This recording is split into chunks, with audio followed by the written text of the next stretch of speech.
Boa noite, meus irmãos, a graça e a paz do Senhor Jesus, amém? Nós estamos num domingo mais diferente, que nós não tivemos hoje a nossa programação normal, estamos um pequenino recesso na CBD, hoje no próximo domingo, tivemos algumas famílias, alguns grupos se reunindo aí, e semana que vem teremos também o intercâmbio das famílias, mas ainda é o dia do Senhor e aqui estamos para continuar ouvindo a sua palavra, amém? Bem, hoje chegamos, irmãos, à 13ª mensagem da nossa série no Evangelho de Mateus, para onde eu já peço que você abra sua Bíblia, em Mateus capítulo 5, e hoje vamos encerrar este capítulo a partir do versículo 33, Mateus 5, 33. Durante toda a nossa exposição de Mateus, este tema geral será sempre repetido, ele vai ser projetado ali para que possamos ler a uma só voz, ok? Estou sem meu contralinha, já está aqui? Ok, vamos lá, irmãos, a uma só voz. O Messias prometido realiza o plano divino da redenção, apesar da sua rejeição retardar a promessa do reino. Hoje, irmãos, como eu disse, continuaremos no capítulo 5, a sequência chamada o Sermão do Monte, o qual é conhecido como a carta magna do reino, ou, prefiro, a contracultura do reino. O Sermão do Monte pode ser visto como uma orientação para os novos súditos que, durante o ministério de João Batista e do próprio começo do ministério de Jesus, haviam crido na mensagem que receberam. Arrependam-se, pois o reino dos céus está próximo. Arrependimento precisa vir acompanhado de mudança de vida. Essa é a regra que estamos vendo aqui, por isso que o Sermão do Monte é tão importante. Dessa forma, aqueles que entraram para o reino pelo arrependam-se, pregado no verdadeiro evangelho, podem agora compreender que este reino tinha padrões sérios de ética, de moral, de comportamento, padrões até muitas vezes difíceis, porque esses padrões diferenciam os súditos do reino para aqueles que estão fora do reino. Ou seja, o ensino de quão diferente deve ser a nossa vida, nosso estilo de vida, em comparação com a nossa antiga vida, o império das trevas, de onde nós fomos libertados. E para aqueles judeus que estavam diante de Jesus naqueles dias, a mensagem agora vai confrontar muito, porque eles estavam ouvindo algo totalmente diferente nos seus dias. Agora era um reino de ética, de moral, um reino de santidade elevados, e principalmente, irmãos, que começava a partir de uma sinceridade, uma genuinidade interior, e isso era muito diferente da mera prática cerimonial, externa, religiosa, que tantos eles estavam acostumados naqueles dias. O que nós já vimos, irmãos, na nossa caminhada no Sermão do Monte? Bem, nós começamos, é claro, nas famosas beatitudes, ou bem-aventuranças, versículo 1 até o versículo 12. Em sequência, nós vimos aquilo que eu chamei de um resumo da mensagem do Sermão do Monte, aonde Jesus usa dessas duas figuras, chamando-nos de sal da terra e luz do mundo, versículos 13 até o 16. Nessas duas metáforas famosas, Jesus resume aquilo que se espera de nós, os súditos do reino. O resumo de tudo aquilo que ele iria detalhar nos capítulos 5, 6 e 7, é que seremos sal da terra e luz do mundo. Logo na sequência, Jesus completa este ensino sobre o nosso distintivo de sal da terra e luz do mundo, mostrando como ele iria se relacionar com a lei. Aqui eu chamo de um subtítulo desse resumo, versos 17 até o verso 20. Agora é o centro da mensagem de Jesus, mostrando que a lei de Moisés não era algo agora a se jogar fora. Ele não iria dispensá-la, mas iria cumpri-la. Muito além do que meras regrinhas e regulamentos, agora é uma forma de se viver, de transformação, que demonstrava libertação, transformação interior.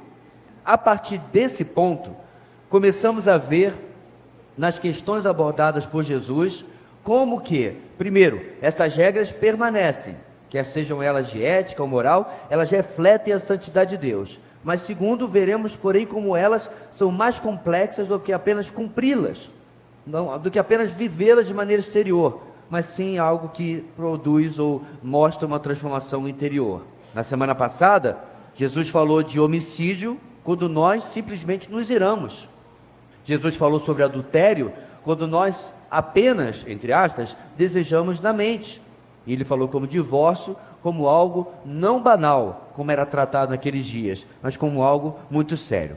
E se isso foi desafiador, Jesus agora, irmãos, não vai diminuir a força, a velocidade, o impacto na sua mensagem. Na continuação do Sermão do Monte, ele vai trazer agora 3 outras questões extremamente incômodas. Lembre dessa palavra, diante daquilo que ele já vem pregando.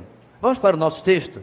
Mateus capítulo 5, versos 33 a 48, final do capítulo. Quero convidar os irmãos a lermos a uma só voz, ok? Mateus 5, 33, diz assim a palavra do Senhor: vocês também ouviram o que foi dito aos seus antepassados: não jure falsamente, mas cumpra os juramentos que você fez diante do Senhor. Mas eu lhes digo, não jurem de forma alguma, nem pelos céus, porque é o trono de Deus, nem pela terra, porque é o estrado dos seus pés, nem por Jerusalém, porque é a cidade do grande rei. E não jure pela sua cabeça, pois você não pode tornar branco ou preto nem um fio de cabelo. Seja o seu sim, sim, e o seu não, não. O que passar disso vem do maligno. Vocês ouviram o que foi dito: olho por olho e dente por dente. Mas eu lhes digo, não resistam ao perverso. Se alguém o ferir na face direita, ofereça-lhe também a outra. E se alguém quiser processá-lo e tirar-lhe a túnica, deixe que leve também a capa. Se alguém o forçar a caminhar com ele 1 milha, vá com ele 2. Dê a quem lhe pede, e não volte as costas àquele que deseja pedir-lhe algo emprestado. Vocês ouviram o que foi dito: ame o seu próximo e odeie o seu inimigo. Mas eu lhes digo, amem os seus inimigos e orem por aqueles que os perseguem, para que vocês venham a ser filhos de seu Pai que está nos céus. Porque ele faz raiar o seu sol sobre maus e bons, e derrama chuva sobre justos e injustos. Se vocês amarem aqueles que os amam, que recompensa vocês receberão? Até os publicanos fazem isso. E se saudarem apenas os seus irmãos, o que estarão fazendo demais? Até os pagãos fazem isso. Portanto, sejam perfeitos, como perfeito é o Pai Celestial de vocês. Quero convidar os irmãos a mantermos a nossa Bíblia aberta e o seu boletim para anotar e você verificar como que Jesus, como sempre, é um mestre maravilhoso e versículo por versículo, ele vai comprovando a tese 3 que ele vai trazer para nós, para os súditos do reino. Na mensagem de hoje, irmãos, nós vamos, na verdade, ver uma continuação daquilo que começamos semana passada. Por isso, eu repeti a nossa grande ideia, a mesma semana passada, e diz o seguinte: a transformação interior em Cristo desafia o comodismo humano. A transformação interior em Cristo desafia o comodismo humano. Por isso que eu falei que é uma mensagem incômoda, porque mexe com o status quo, com o modus operandi, com a forma de se viver que as pessoas estão acostumadas, e nós não somos exceção a isso. Dos versos 21, começamos semana passada, até o 48 de hoje, Jesus começa o corpo do seu sermão. E ele começa, irmãos, atacando um problema dos seus dias e um problema de sempre. Qual é? A reinterpretação da palavra de Deus. Ou, como alguém ousou chamar recentemente, a atualização da palavra de Deus. Um falso mestre que sutilmente sugeriu isso há algum tempo atrás. Tanto no tempo de Jesus, irmãos, quanto hoje, a palavra de Deus tem sido modificada, especialmente no que tange às nossas práticas, porque isso simplesmente é mais cômodo. Não é modificar o texto, é modificar e via malabarismos o entendimento do texto, porque é cômodo, é mais fácil, é mais aceitável socialmente abraçar as mudanças do nosso tempo, a agenda woke, a agenda progressista, do que confrontar com a nossa velha opinião bíblica sobre tudo, a nossa opinião fundamentalista, a nossa opinião retrógrada. Nos séculos até a chegada de Jesus, como nós chegamos até o dia de Jesus, né? Surgiu uma pseudo-espiritualidade, uma espiritualidade de aparência, E isso, irmãos, levou ao efeito Pedro, levou à criação de regras humanas que exageraram a prática religiosa, tornando-a, por outro lado, legalista, opressora, cheia de detalhezinhos impossíveis de serem obedecidos. Isso foi, em parte, uma resposta ao abandono da lei de Deus pelas gerações que vieram depois do exílio na Babilônia. Começaram a secularizar a sua fé entre os judeus, e aí veio essa reação extremamente legalista. E aí, com o tempo, porém, as regras eram tão pesadas que as pessoas optaram o quê? A obedecê-las apenas de aparência. Fazer o mínimo possível, fazer o basicão e viver a sua vida, ainda assim se achando servos de Deus, que criam no Deus de Israel e que esperavam dele, inclusive, uma libertação através do Messias. O resultado foi uma religião cômoda, sem confrontação de pecado, sem transformação interior, apenas de aparência exterior. E acredite, irmãos, não foi a única vez na história que isso aconteceu. A Europa foi por esse caminho, muito dos Estados Unidos e da América do Norte está indo nesse caminho, e isso já chegou no Brasil.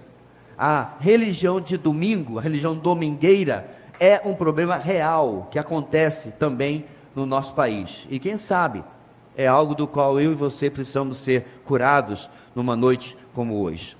Jesus irá rejeitar essa postura legal, hipócrita, de forma mais contundente, no capítulo 15, quando ele vai chamar de tradição dos líderes religiosos. Por enquanto, aqui no Sermão do Monte, ele vai falar 6 vezes: vocês ouviram o que foi dito aos seus antepassados, e vai completar: mas eu lhes digo. Vale lembrar que o que Jesus está falando sobre o passado não é que estava errado, é que a partir do que foi escrito através de Moisés, recebido do próprio Deus, o qual Jesus é, eles haviam torcido, distorcido, e o Messias agora está fazendo, o que está fazendo é tomar o que foi dito e mostrando que eles haviam entendido e aprendido tudo errado, e precisam agora rever a sua forma de viver. Por quê? Porque a transformação interior em Cristo desafia o comodismo humano. Vejamos então, irmãos, os 3 próximos assuntos tratados por Jesus. Primeiro, no nosso texto, o Messias irá confrontar o comodismo de negociar a nossa honra pessoal. Pessoal. Ele fará isso tratando dos juramentos, ou podemos chamar de as promessas, as coisas que prometemos fazer, nos comprometemos a fazer, quando no fundo não temos muita intenção de fazer. Ou prometemos fazer de uma determinada forma, quando na verdade já estamos fazendo a provisão de fazer de outra forma. Será que fazemos isso?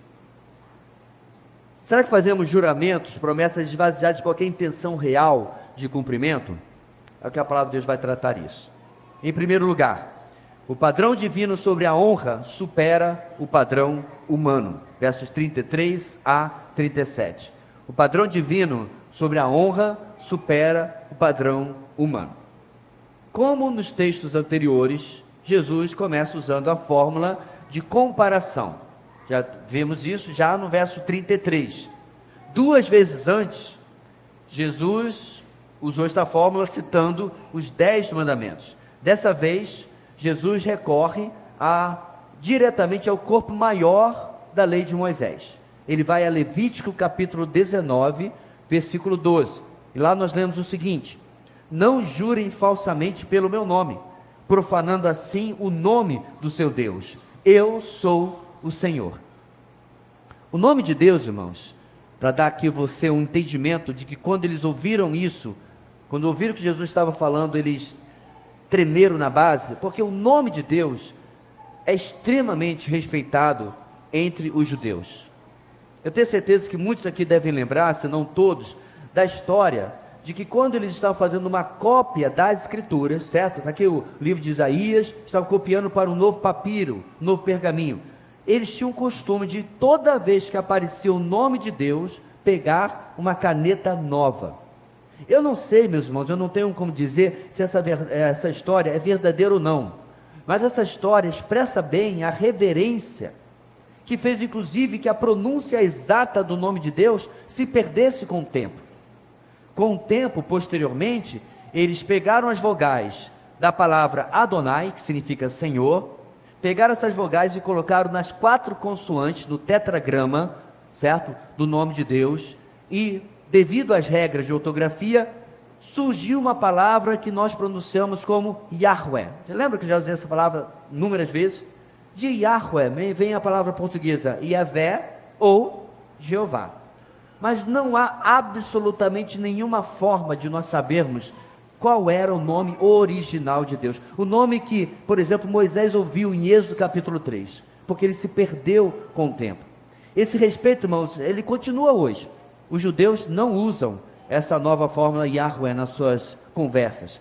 Eles chamam Deus de Adonai ou de Hashem, que é muito mais comum, significa o nome. O nome. Ou usam o eterno. Não usam o nome de Deus de tamanho respeito. Então é esse o contexto que nós temos aqui. Porém, meus irmãos, nos dias de Jesus, o nome era desrespeitado. Eu chamei aqui através de um jeitinho brasileiro. Jeitinho brasileiro, uns 2 anos atrás, pastor? Eu vou explicar. A questão de fazer juramentos abordado pelo Senhor tem relação novamente com os fariseus. Os fariseus eram notórios, eram conhecidos por seus juramentos. Por qualquer coisa eles diziam, eu juro, como uma forma de reforçar o que eles estavam dizendo, o que eles estavam prometendo. No entanto, esses mesmos fariseus deixavam saídas de emergência, escapes de emergências em seus juramentos, para que eles pudessem não cumpri-los, para que eles pudessem sair dos seus juramentos. E eles faziam, meus irmãos, os juramentos não em nome de Deus, claro que não. Eles eram espertos, então eles não usavam o nome de Deus. Por quê? Porque primeiro a lei era clara, não jurem falsamente pelo meu nome. Se eles ousassem usar o nome de Deus, eles tinham que cumprir, senão alguém poderia citar Levítico para eles. Outra razão, segundo, sabe lá se seria conveniente, se seria cômodo cumprir o que havia sido jurado. Então, não juravam por Deus, mas faziam o quê? Juravam pelo céu, pela terra, por Jerusalém, ou até pela própria cabeça, pela própria vida.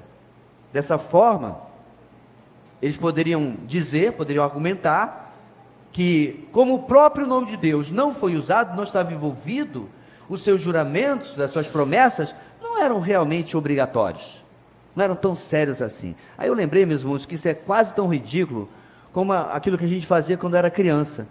A gente dizia, eu juro a minha mãe mortinha. Quem já? Pois é. Por que a gente fazia isso quando alguém nos desafiava? Porque a gente tinha certeza, a gente não acreditava que nossa mãe ia realmente morrer. Então a gente falava, né? Deus me livre e guarde se a mãe de alguém morreu depois de ter falado isso. O trauma ficava para a vida toda. A questão refutada por Jesus aqui, meus irmãos, no verso 34, busca derrubar esses falsos elementos de juramento. E essa é uma questão dupla. Primeiro, cada um desses elementos substitutos que eles usavam, também não deveriam ser usados como algo pelo qual se jurar. Principalmente se jurar sem um compromisso de cumprimento. E segundo, não deveriam ser usados porque no final das contas estavam sim ligados a Deus. E Jesus mostra, os céus são o trono de Deus, então não jure. A terra é o estrado, é o lugar onde Deus põe os seus pés, não jure. E Jerusalém é a cidade santa, é a cidade do grande rei, ele mesmo, o Messias, não jure. Irmãos, eu cheguei à conclusão que de fato, qualquer coisa que nós quisermos tomar para dar valor, peso ao nosso juramento hipócrita, ofende a Deus. Eu juro pelas onças e capivaras da floresta. Quem é você para tomar o que Deus criou e usar de forma leviana? Eu juro pelo Rio Branco e pelo Igarapé Água Boa. Quem é você para usar daquilo que Deus criou como se fosse seu? Esse Jesus está falando. Qualquer coisa que você for usar para jurar levianamente, você está diretamente, não vou dizer nem indiretamente, ofendendo ao Senhor, que é o dono de tudo. Como eu já disse em outra mensagem, a frase de Abraham Kuyper, não existe 1 centímetro quadrado na face da terra que Jesus não diga, é meu. Não tem autoridade nem licença para jurar. Então, qual é o resumo do que Jesus quer. Está aí no texto: não jurem de forma alguma, nem mesmo por sua própria vida ou corpo, verso 36, porque, irmãos, nós não temos nenhum controle sobre a nossa vida ou sobre o nosso corpo. Qual é a alternativa? O que nós devemos fazer então? Simples: não jure, apenas faça. Jamais faça reservas, provisão para a mentira, apenas seja verdadeiro. Simplesmente devemos tomar para nós, meus irmãos, o padrão divino, que é mais elevado do que o padrão humano, tendo então uma honra absoluta em nossas palavras. Por isso que durante a leitura você deve ter reparado que eu disse: seja o seu sim, sim, e seja o seu não, não. Reforce o segundo. Qualquer dubiedade em nós, irmãos, diz Jesus, é satânico. É como ele encerra o nosso texto. Interessante mesmo, irmãos, como o padrão humano, dúbio, falso, sem intenção de cumprir, tantas vezes é o mesmo que o padrão de Satanás. Isso é interessante, irmãos, porque a gente põe na nossa cabeça que existem a coisa de Deus, a coisa de Satanás, a coisa da luz, a coisa das trevas, e nós estamos aqui no meio. Não. Ou estou com ele, ou quero não. E no meu dia a dia eu tenho que tomar uma decisão se a minha conduta quanto à minha palavra me assemelha com Deus ou com o pai da mentira. Com Deus ou aquele que absolutamente não tem nenhuma vontade de cumprir nenhum juramento, nenhuma promessa, nada que sai da boca dele realmente se escreve, porque não vale coisa alguma. Assim, meus irmãos, a nossa palavra precisa estar destituída de qualquer dubiedade, de qualquer coisa que a manche, que a coloque em dúvida. Na sequência do nosso texto, Jesus, o Rei e o Messias, irá continuar confrontando os comportamentos hipócritas e cômodos dos que lhe ouviam, e infelizmente também nossos. Ele irá novamente recorrer à lei, agora novamente Levítico, para mostrar que seguir centenas de mandamentos da Torá era nada, perto de seguir de coração os mandamentos do reino do Messias. E agora ele fará isso, meus irmãos, tratando das nossas atitudes quando nos tratam mal, quando nos tratam com ódio, com desprezo, com malícia, com mentira. Bem, você entendeu a figura, né? Como devemos responder quando o nosso orgulho, a nossa honra, o senso de valor que nós temos é esmagado por outro, ou por outros, ou pelo mundo como um todo? Segundo lugar, irmãos, o padrão divino sobre nossos direitos supera o padrão humano. Versos 38 a 42. O padrão divino sobre nossos direitos supera o padrão humano.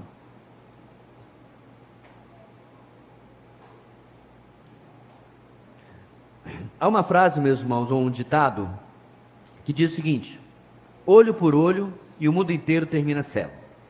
Essa é uma expressão, meus irmãos, que se você colocar no Google, vai aparecer uns 10 autores, entre eles um dos mais apontados é Mahatma Gandhi, o pacifista, né, da revolução lá na Índia contra a ocupação inglesa.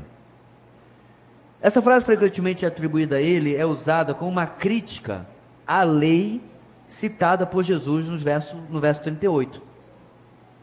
Essa frase engloba a ideia, meus irmãos, de que vingança e retribuição, ou dar o troco, só levam a mais sofrimento e a mais destruição, resultando em última análise um mundo desprovido de compaixão e compreensão, e onde todo mundo foi prejudicado, todo mundo está cego, porque eu só tenho 2 olhos, né?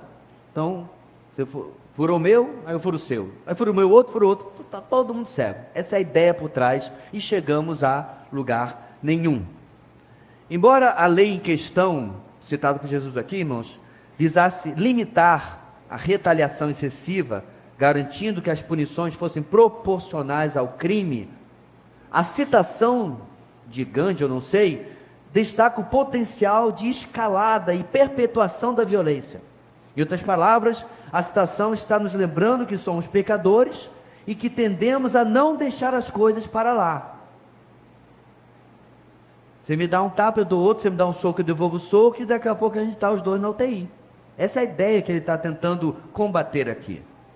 Dessa forma, irmãos, o argumento é que se todos buscarem violência por erros que acontecem, que são percebidos, isso só leva a um ciclo de violência e danos crescentes, sem deixar ninguém ileso ou intocado pelas consequências destrutivas. Em essência, a citação serve como um alerta contra os perigos de uma abordagem baseada na vingança para a resolução de conflitos, defendendo a empatia, a compreensão e as soluções pacíficas para os problemas interrelacionais ou sociais. Lindo, né? Porém, a citação popular tenta oferecer uma crítica, mas não oferece uma solução. Eu disse tenta, porque toda vez que alguém critica a palavra de Deus, irmãos, quase chega lá, ou não entendeu o que está criticando, ou errou feio do que aquilo que está falando. Por mais, meus irmãos, que Mahatma Gandhi até certo ponto tenha o seu valor e tenha feito coisas admiráveis, ele não entendeu nada do que, primeiro, Deus deu a Moisés, e muito menos do que Jesus está falando aqui. Como eu disse, oferece uma crítica, ou tenta oferecer, mas não oferece, então, uma solução. Se há uma solução no resto do que Gandhi falou, eu nunca li, não me interessei. O fato é que o que ficou famoso é olho por olho, e o mundo inteiro termina cego. Agora vamos para o nosso texto. No verso 38, o que Jesus cita é algo mencionado diversas vezes no Antigo Testamento. Quando a Bíblia fala coisa uma vez, irmão, já é importante, mas ela fala pelo menos 3 vezes. Êxodo 21, 24, Levítico 24, 20 e Deuteronômio 19, 21. E novamente, meus irmãos, esta é uma lei legítima. Jesus não está dizendo que, olha, isso valeu lá para o tempo de Moisés, que tempo antigo, ultrapassado. Não, essa é uma lei legítima. Diante dele estava aquele que é o Deus vivo e havia inspirado olho por olho e dente por dente. Mas em quais situações ou circunstâncias nós usamos essa regra, essa lei? A expressão, meus irmãos, para você entender, eu trouxe aqui um pequeno detalhamento, serve para ilustrar o que ficou conhecido, você deve saber, como lex talionis, ou em português, lei do talião. Esse conjunto de leis se refere ao princípio de retribuição na justiça e com justiça, onde a pena imposta a um criminoso é equivalente ao dano causado à vítima. Buscava assegurar a justiça para uma parte prejudicada diante daquele que o havia prejudicado. Um exemplo simples: você matou o meu jumento, você tem que agora me dar outro jumento. Olho por olho, dente por dente, certo? Você tem que retribuir o que você prejudicou.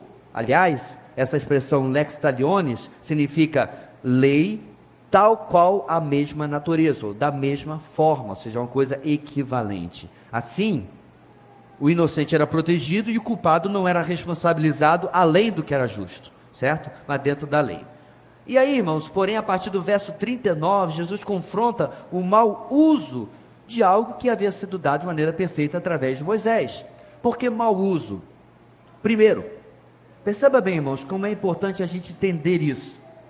Um direito só se torna algo que somos obrigados a exigir se nós decidirmos isso.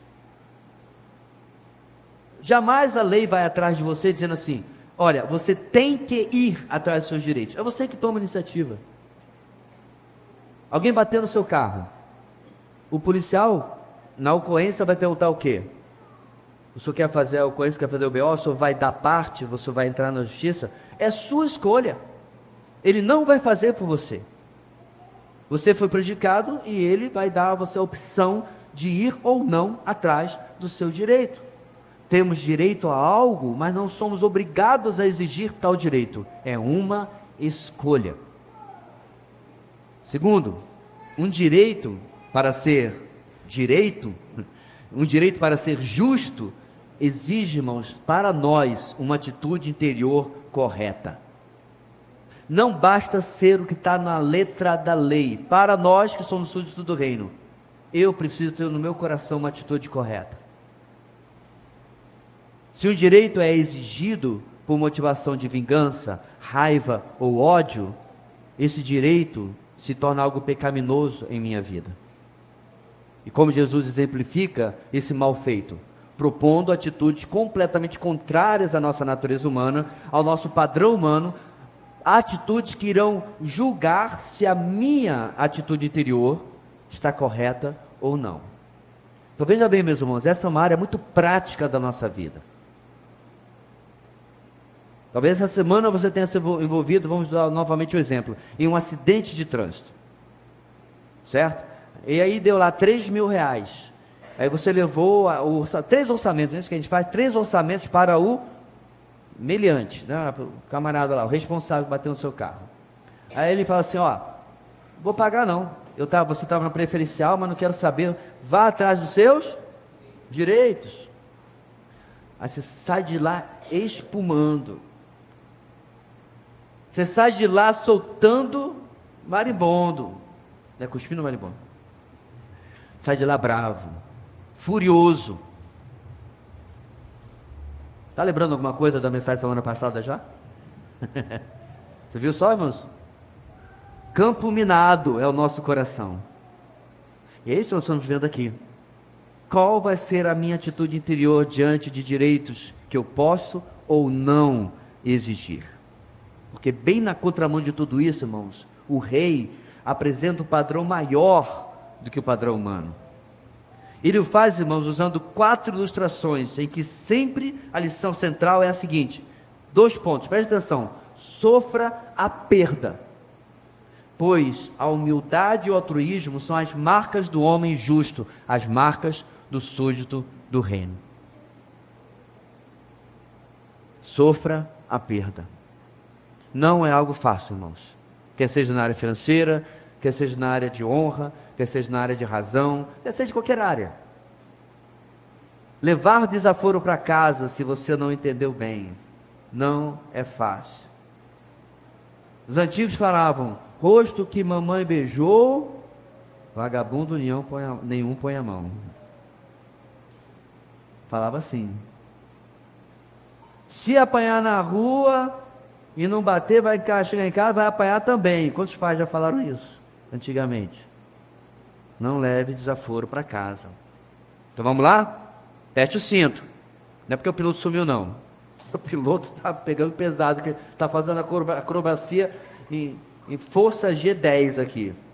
Primeiro, verso 39. Se alguém bater em um lado do seu rosto, dê o outro. Algo não apenas doloroso, irmão, mas principalmente um grande insulto. Se alguém dá um tapa com a mão direita, normalmente atinge o lado esquerdo do rosto da pessoa, da outra pessoa. Ao atingir o rosto e voltar, ele vai dar com as costas da mão para acertar o outro lado. Ficou mais doloroso e mais humilhante ainda. Nesse cenário, meus irmãos, Jesus diz que o súdito do reino deveria sofrer a perda através da dor, em lugar de buscar seus direitos e a restituição. Isso implica em 2 coisas, irmãos. Primeiro, a capacidade de acreditar na possibilidade de mudança das pessoas. Eu vou sofrer a perda dessa ofensa, orando a Deus para que essa pessoa seja transformada por isso. Pelas brasas vivas que eu estou acumulando na cabeça dela, não é o que diz Provérbios? Pela maneira contrária ao que ela esperava que eu estou agindo, que ela seja alcançada por isso. Para que eu seja atingido novamente pela ofensa daquele que bate no meu rosto, eu preciso eu preciso permanecer, eu preciso continuar acreditando que a pessoa pode mudar. E aí você pode perguntar assim: pastor, ele falou 2 vezes aqui, na terceira já posso dar meu tabefe também? Eu não acho que Jesus estava falando, meus irmãos, em números. Lembra dos 70 vezes 7? Eu não queria que você ficasse contando, né? Leila, estamos casados há 30 anos, já está em 463, viu? Perigosamente longe, perto aqui. Não, não é isso não. Não é nada disso. Jesus usa, meus irmãos, de números para mostrar o quão absurdo é nós contarmos, quando Ele não conta nada de quanto nós o ofendemos. Onde estão mesmo nossos pecados, irmãos? Mar do esquecimento. E disse um pastor muito tempo atrás, que eu assisti a mensagem, e ele colocou a placa lá: proibido mergulhar, proibido pescar. Outra coisa, meus irmãos, segundo, se ainda assim acontecer o pior, de eu ser novamente atingido, eu prefiro ser machucado do lado de fora, do que no meu coração ser machucado dando espaço ao pecado, do ódio e da vingança. É isso que Jesus está dizendo aqui. É melhor sofrer a humilhação externa do que internamente desonrar o meu Senhor com um coração vingativo, com um coração cheio de ódio. E aí, como é que está o hematoma? Tá bom? Porque esse é só o primeiro. Segundo, verso 40. Se levarem a túnica, deixe que leve também a capa. Explicando, a túnica, meus irmãos, você vê nos filmes bíblicos, né? É a roupa, aquela vestimenta longa, né? Um vestido, túnica. A capa você usava por cima, porque quase sempre no Oriente Médio esfria muito de noite, muito, especialmente se você está no deserto. De dia 40 graus, de noite pode bater 10, 12, para mim inverno astral, né? Coisa assim, ártico, horrível. Então você tem uma capa para se cobrir, ok? Então ele diz o que? Se levarem a túnica, deixe que leve também a capa. Agora olha interessante, meus irmãos, sob a lei mosaica, a capa exterior era uma posse inalienável. Você não podia penhorar, alguém não podia pegar com pagamento. Isso está lá em Êxodo 22 e Deuteronômio 24, viu? Não podia levar. Porém, olha Jesus, irmão, sempre complicando as coisas para nós. Os discípulos de Jesus, quem é discípulo de Jesus? Amém? Nós, se fossem processados por suas túnicas, longe de buscar satisfação, se desfariam alegremente até daquilo que legalmente pudessem guardar. Então ele está dizendo o seguinte, meus irmãos, lá na lei de Moisés, estão dizendo que ninguém pode levar a sua capa. Eu estou dizendo, sofra perda. Vá além do que a lei lhe permite, do seu direito diante da lei, e deixe levar a sua capa também. Você deve estar assim, pastor, eu estou de boa nessa mensagem, porque a probabilidade de alguém literalmente dar na minha cara é muito pequena. A probabilidade de alguém levar minha túnica, eu não tenho túnica, é muito pequena. É óbvio, meus irmãos, que existem inúmeras situações onde essas questões se aplicam na nossa vida. Porque ainda que seja muito difícil, não é impossível, mas é improvável que alguém vá dar literalmente na sua cara. Quantas vezes nós somos ofendidos de outras maneiras? E não podemos esperar a hora de mostrar com quantos paus se faz uma jangada. Não, é canoa. Então as duas. Logo essa pessoa vai ver quem eu sou. Logo ele vai ver que é um filho de... Você, né, lembra dos seus antepassados que vieram do Piauí, do Rio Grande do Sul, sei lá de onde, o sangue... Agora ele vai ver que é o filho de espanhol, o filho de português. Sempre todo mundo tem um antepassado cabeça quente, né, para evocar esse momento. Seria tão bom que a gente evocasse o nosso irmão mais velho, que é manso, humilde. É isso que ele diz aqui, porque eu preciso seguir o exemplo dele. Diga-se passagem, irmãos, não só levaram as roupas dele, dali a alguns anos, como jogaram sortes sobre ela. Lembra disso? Jesus foi crucificado praticamente nu. Terceiro, verso 41. Se forçar a andar uma milha, vá com ele uma segunda milha. Mas, espera aí, como alguém pode me forçar a andar uma milha?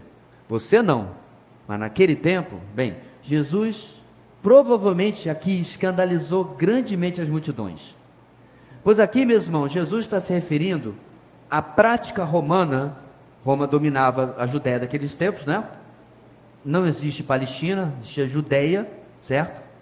Ele dominava a Judéia daquele tempo, Roma, e havia uma prática, uma lei romana, que permitia requisitar civis para carregar a bagagem de militares por uma distância determinada. Essa distância chamava-se milha romana. Era o equivalente entre 1480 a 1580 metros. Quase 1600, como é a milha de hoje em dia. 1 quilômetro e 600 metros. Até ali podia obrigar um judeu a carregar, você é romano, o seu escudo, a sua espada, o que quer que fosse, e aí ele podia lhe devolver e você seguir adiante. A mesma lei foi aplicada, sabe com quem, meus irmãos? Com Simão, o Cirineu. Lembra disso? Jesus não aguentava mais levar a parte horizontal, que é só o que ele levou de fato, né? Que era facezinho, pesava só 40 quilos, ok? Costas cheias de alanhadas do chicote, zombaria, coroa de espinhos e a madeira horizontal de 40 quilos. Deitando do ponto, ele não aguenta mais. Eles obrigam Simão Cirineu, que estava acompanhando tudo, a carregar. Aplicou a mesma lei aqui. Porém, meus irmãos, essa imposição provocava indignação diante dos dominadores romanos. Por quê? Porque eles começavam a tocar coisas impuras, coisas dos romanos, coisas dos conquistadores. E isso com certeza era algo que causava muita revolta no meio do povo. E Jesus vem com essa agora. Mas a atitude dos súditos do reino, ao passar por isso, não deveria ser rancorosa ou vingativa, mas sim prestativa, disposto a percorrer uma segunda milha. Meus irmãos, eu quero confessar a vocês, eu tive nocautes repetitivos ao ler esse texto que eu já li inúmeras vezes, mas uma coisa é ler, outra hora é parar para estudar e preparar uma mensagem positiva ou ouvir uma mensagem detalhada aqui. Eu fui a nocaute um monte de vezes, beijei a lona, porque o nosso temperamento, nossa vontade, nosso orgulho combate tudo isso que está aqui, e não acabou. Combate a nossa vontade de sofrer a perda, que é quase nula, de ser humilhados. Nós não temos provavelmente como fazer isso, mas nós gostaríamos de estar na posição sempre de dizer: você sabe com quem você está falando? Não é assim que algumas autoridades se comportam, achando que são alguma coisa, porque é político, porque é policial, porque é filho de alguém importante. Você sabe quem meu pai é? Nós, do fundo, gostaríamos de fazer isso a cada ofensa que nós recebemos. E o texto de hoje, irmãos, vai na contramão de tudo isso. E Jesus, para encerrar essa parte, ele completa no verso 42 com a quarta ilustração. Aquilo que nos é pedido emprestado, ele não está contente, ainda tem mais coisa. Na lei, meus irmãos, isso envolvia empréstimos sem juros, Êxodo capítulo 22. Além, é claro, de um coração generoso. Por exemplo, você estava fazendo a colheita, né? Quando caiu o milho no chão, não podia pegar mais. Lembra disso? Qual é a passagem mais famosa onde você vê isso acontecendo? Ruth, o pessoal está afiado, viu, irmão? Lembrou? Ruth, ela foi lá, assim como outros, porque muito provavelmente os plantadores, os agricultores, orientavam seus trabalhadores para que de propósito derrubassem, para que os pobres pudessem ter o que comer. E eles pegavam as espigas que caíam no chão. Dele generosamente sem relutância no coração, pois por isso o Senhor, o seu Deus, o abençoará em todo o seu trabalho e em tudo que você fizer.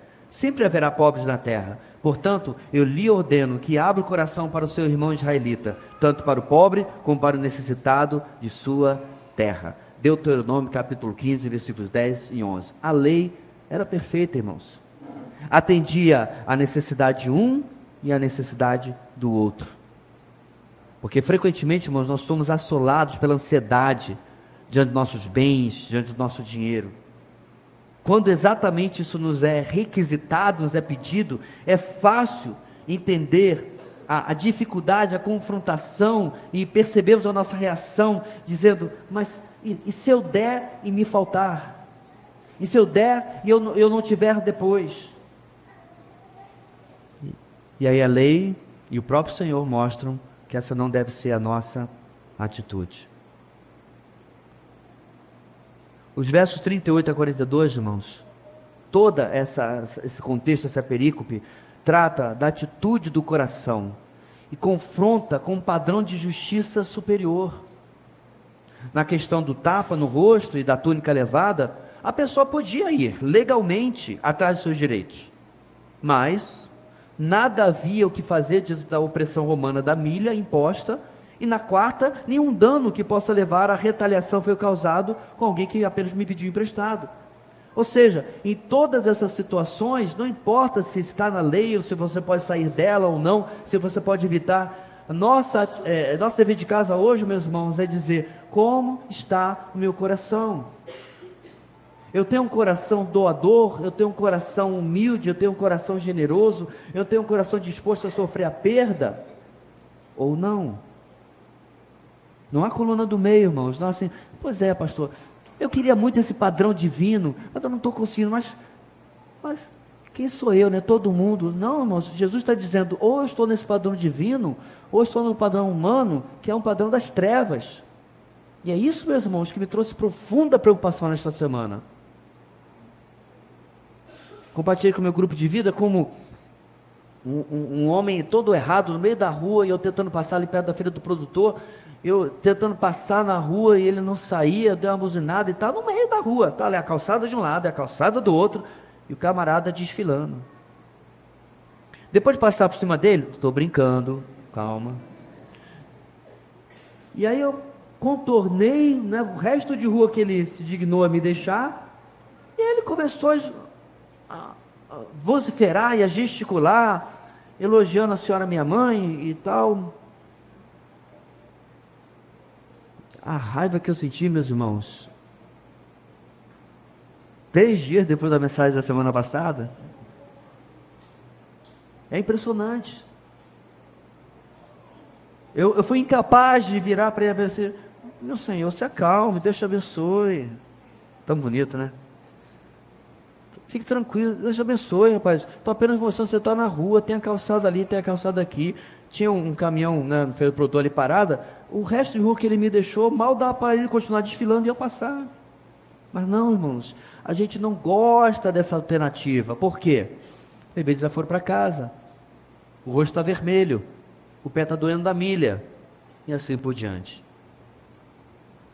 Vale destacar, meus irmãos, por fim, que apesar de serem de grande impacto, essas 4 ilustrações não têm o objetivo de serem uma nova lei no lugar da antiga. Por exemplo, o verso 42 não obriga o súdito do reino a dar quantias infinitas de dinheiro a todo aquele que pedir. Não é isso que Jesus está falando aqui. Essas imagens, irmãos, essas figuras são hipérboles, são exageros para provar, primeiro, a seriedade do ensino de Jesus, segundo, a dificuldade do meu coração. Jesus, meus irmãos, coloca o padrão lá no pé direito, lá em cima no forro, onde eu definitivamente não consigo alcançar. Para quê? Para que eu use de desculpa? Ninguém chega lá mesmo. Não, ele chegou. E aí que me quebra. Porque o último texto, meus irmãos, vai nos chamar a sermos perfeitos como ele. Então ele coloca aqui, meus irmãos, para mostrar a seriedade do reino e o quanto eu preciso confrontar o meu coração. A sabedoria, o bom senso e principalmente o amor, irmãos, devem ser instrumentais em cada situação em particular. Ainda que o padrão divino quanto ao nosso direito supere muito o que achamos que temos realmente direito.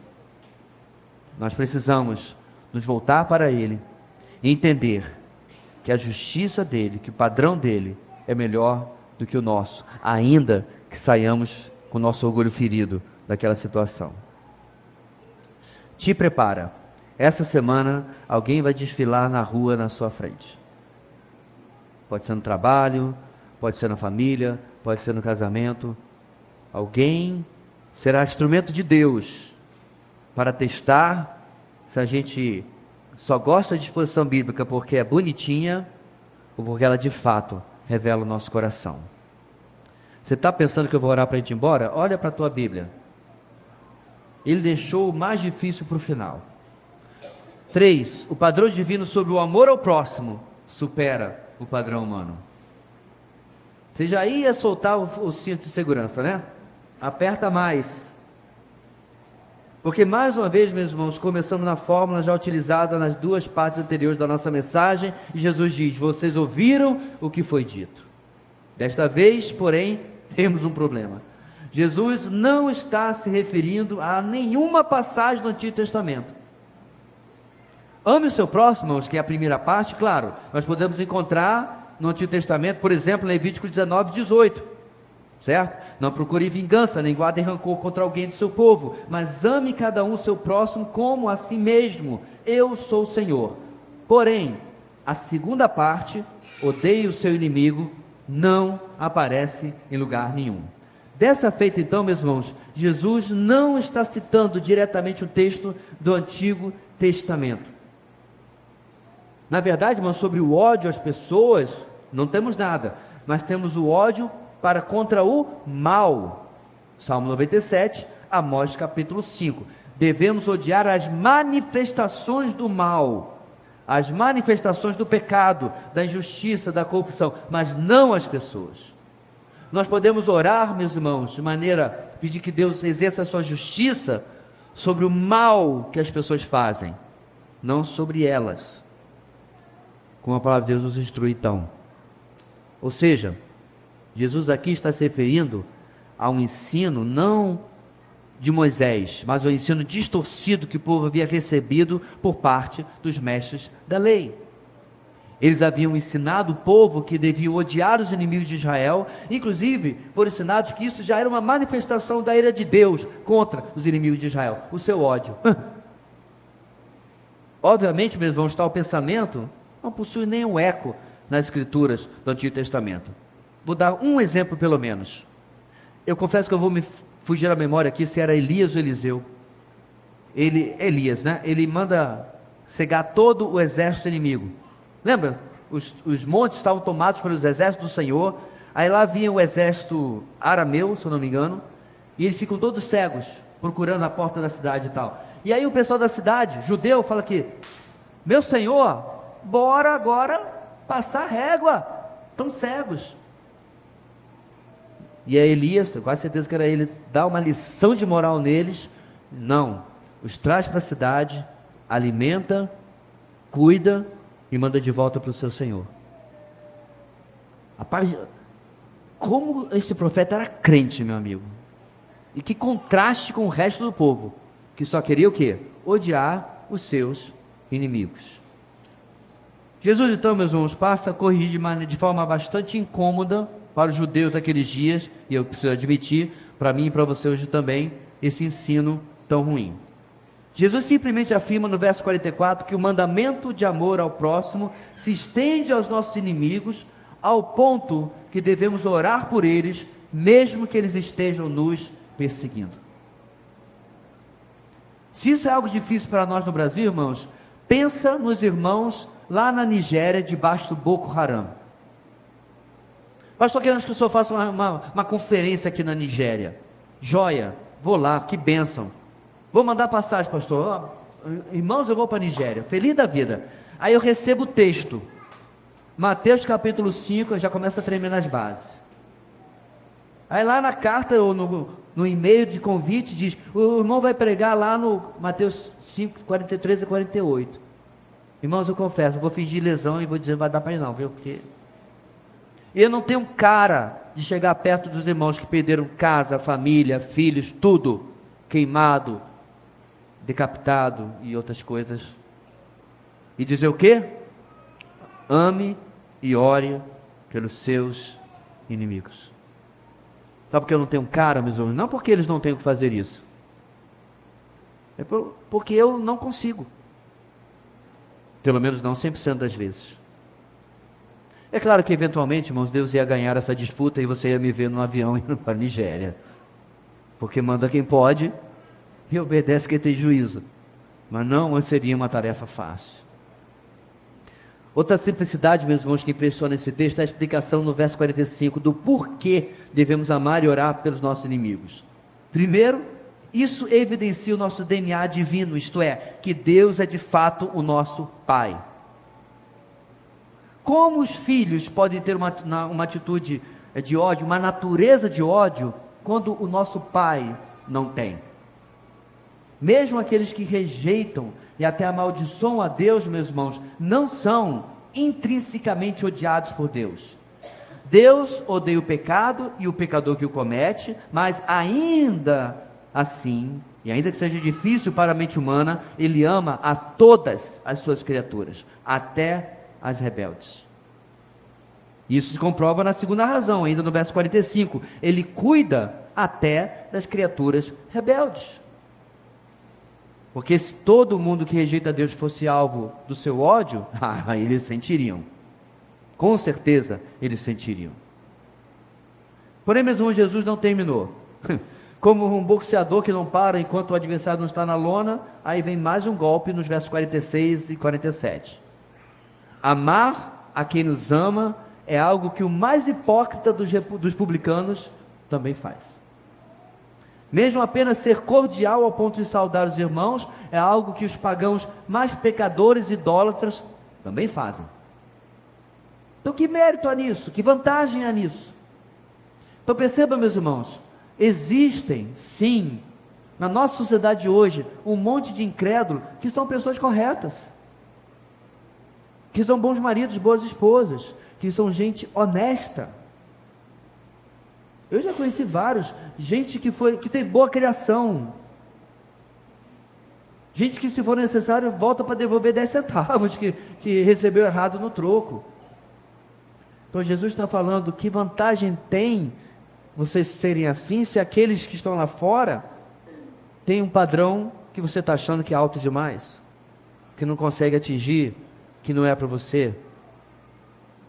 Precisamos compreender, meus irmãos, que as pessoas de religiões pacifistas, mesmo não agindo em ódio contra inimigos, ainda assim não estão vivendo o que Jesus está ensinando aqui. O amor, entre aspas, deles é humano, é carnal, é motivado pelo amor próprio. Aqui, Jesus nos ordena um amor sacrificial, em outras palavras, um amor que nos custa, só para começar, o nosso orgulho, e depois seguirá nos custando nossa vontade, a nossa obediência, e assim por diante. Meus irmãos, mais uma vez eu tenho que concordar com a frase do saudoso R.C. Sproul. A vida, eu estou parafraseando, a vida do camarada só fica difícil depois que ele se converte. Creia-me, porque o incrédulo não tem que viver isso aqui. Você não tinha que viver isso antes de conhecer a Jesus. Aí quando você vai numa igreja onde a pessoa diz, venha para Jesus, seus problemas acabaram, né? Ou Deus tem um plano maravilhoso na sua vida. Sabe o que parece? Aquelas apólices de seguro, que tem as letrinhas pequenas, para você não leia. É claro que Deus tem um plano maravilhoso para a nossa vida. Ele tinha também para os irmãos que acabaram no Coliseu Romano e viraram ração de leão. Esse era o plano maravilhoso que Deus tinha para eles. E meus irmãos, dentro do plano maravilhoso que Deus tem para nós, está amar e orar pelos nossos inimigos. Que legal! Viu como é difícil falar amém nessas horas? Se eu falasse que Jesus pode voltar hoje à noite, todo mundo está dizendo amém. E Jesus sabe, meus irmãos, como é difícil dizer amém, amar e orar por aqueles que nos humilham, que nos caluniam. Você já deve ter passado por isso, talvez no ambiente de trabalho, talvez na família. Você já foi alvo de boatos ou de fofocas que o vento levou e até hoje tem gente que acredita. Algumas conversinhas foram levadas, seu nome colocado no meio. Talvez você perdeu até oportunidades na profissão, ou o que quer que seja, por causa do que fizeram contra você. E nós somos chamados para amar dessa maneira.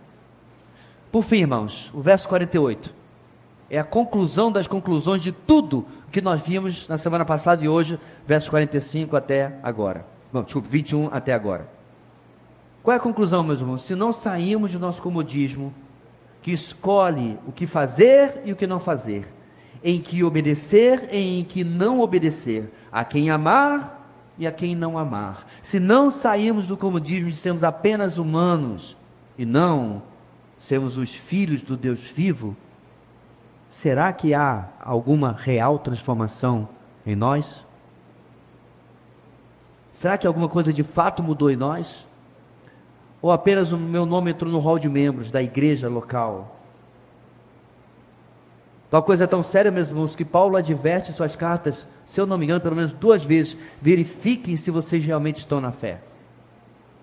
Verifique se vocês realmente não seguiram a Cristo à toa, porque vocês não seguiram coisa alguma. Não é vergonha, meus irmãos, verificar as nossas atitudes e questionar diante do Senhor: Senhor, tem que estar errado comigo. De fato, quando nós buscamos a Deus querendo uma análise, uma avaliação da nossa vida, demonstramos o nosso interesse em de fato servir ao Senhor, servir de verdade, servir em espírito, servir de forma genuína. Um critério, meus irmãos, para tanto, no nosso último versículo, não é a perfeição como nós a entendemos. Isso é óbvio, é claro que nenhum ser humano jamais alcançou a perfeição senão o Senhor Jesus. A perfeição do verso 48 se traduz na limitada experiência humana como sendo, meus irmãos, um desejo incansável, um desejo inesgotável de fazer a coisa certa, do jeito certo e na motivação certa.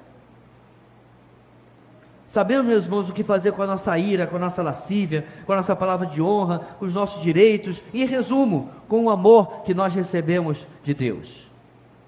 Se não me acomodo, enquanto não continuo em busca desse padrão, meu Pai Celestial já me considera perfeito, porque eu não entreguei os pontos dizendo assim: todo mundo é assim mesmo. Houve uma mensagem sobre oração, aí eu lembro, mas no último curso de oração quase ninguém veio mesmo, a vigília última foi cancelada, eu não estou tão ruim assim. Porque isso, meus irmãos, é dar de ombros. Isso, meus irmãos, é usar de nossas limitações, nossas desculpas, para ser mediano, para ser medíocre, para ser na média, não ser perfeito. E aí, eu tenho desonrado a minha filiação a um Deus que viveu a minha vida depois de ter morrido a minha morte. O Padre Jesus é perfeito? Absolutamente sim. Mas ainda assim, Ele me desafia a buscar exatamente esse padrão. Irmãos, vocês têm ideia de como o mundo seria impactado se nós estivéssemos vivendo isso daqui? Nós, todos nós, milhões de cristãos estivéssemos vivendo isso daqui. Vamos encerrando por hoje, irmãos. O padrão divino sobre a honra supera o padrão humano.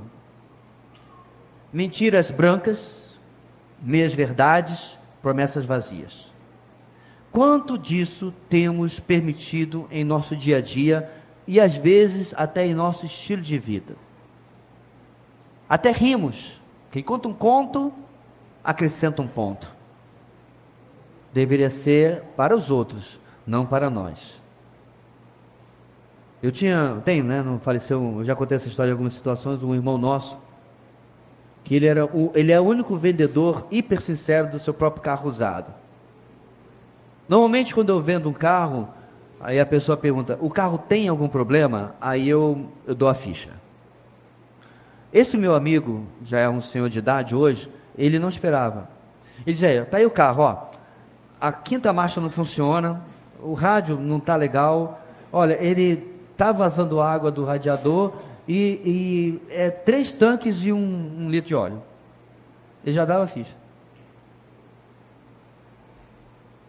É que ele nos admirava, irmãos, porque Deus nunca impediu que ele vendesse um carro. Parece que Deus, deixa eu me corrigir, Deus honrava a sua sinceridade, a sua transparência. Quantas vezes, meus irmãos, para sair de uma encrenca, você contou quase a verdade para o seu cônjuge? Não exatamente uma descrição dos fatos, digamos assim. Pastor, ficou de 99%. 99% de uma verdade chama o quê mesmo, irmãos? Pois é. Se não sai na gravação, o pessoal respondeu mentira. Tem alternativa. Mas nós fazemos por quê? Porque às vezes a gente não quer o confronto, A gente não quer dor de cabeça. Solteiros, isso são coisas que temos no casamento, tá? Confronto, dor de cabeça, muita alegria também, muita satisfação, mas é o pacote. Não dá para ter uma coisa e não ter a outra. E aí, para sair da confusão, né? Você comprou o que eu lhe pedi? Não tinha. Não tinha farinha? Tá uma falta de farinha, olha aí. Você acha que é problema nos pilão aí por aí, ó? Tem não, acabou. Teve quebra da safra, aí tu se enrola. Em vez de ficar só, já tá ruim, né? Já ficar só conta uma história. Brincadeiras à parte, meus irmãos. Honra devia ser, meus irmãos, uma coisa padrão para nós, né? Padrão. Pode confiar nesse camarada, a honra dele é crente. Devia ser automático. Deixa uma coisa para vocês, meu pai numa fase da nossa vida, ele tomou uma decisão. Eu não sei se ele permaneceu para sempre, mas foi bastante tempo. Ele não ia mais fazer negócio com crente. Já pensou uma coisa dessa? Eu não vou dizer qual a denominação não, porque, enfim, mas é de uma determinada. Se é uma tendência, ou se foi uma coincidência, eu não sei. 3 vezes da mesma denominação, faltando com a palavra. Prometeu uma comissão, não entregou. Prometeu uma coisa, fez diferente. Agora, se faz com o irmão na fé, está fazendo lá fora. E manchando o nome de Jesus, onde quer que esteja. O padrão divino sobre os nossos direitos supera o padrão humano. Lembra semana passada da ira como sendo igual ao homicídio? Será, meus irmãos, que para termos os nossos direitos, temos matado as pessoas? Vingança, ira e retribuição passam mais em nossas mentes do que a ideia de sofrer a perda e confiar na soberania de Deus. Percebam, meus irmãos, que direito é algo relativo. Deixa eu explicar. O nosso Senhor tinha direito a tudo. A glória. Meus irmãos, não era para ter nascido na manjedoura, para ter nascido num palácio. Não era para ter sido visitado por pastores e magos estrangeiros. É para a cúpula de Israel estar. Deixa eu me corrigir. É para todo Israel estar ali para receber o Messias menino. A vida inteira de Jesus foi abrindo mão dos seus direitos. E sabe o que é mais engraçado? Há muitos anos existe uma música que diz o seguinte: meu direito é não ter direito algum. Como diz a W. Tozer, a gente não mente, a gente vai para a igreja e canta. Como é que é não ter direito algum? Gerações de cristãos estão sendo ensinados há anos a exigir os seus direitos de Deus, porque você é cabeça e não cauda. Agora, irmão, se eu estou sendo mal ensinado a exigir de Deus, quanto mais eu vou exigir das pessoas. Você já conheceu o crente extremamente petulante? É daí que nasce. A pessoa não entendeu, meus irmãos. Temos direito a coisa alguma, no fundo, no fundo. Mesmo quando a lei nos ampara ou qualquer coisa assim.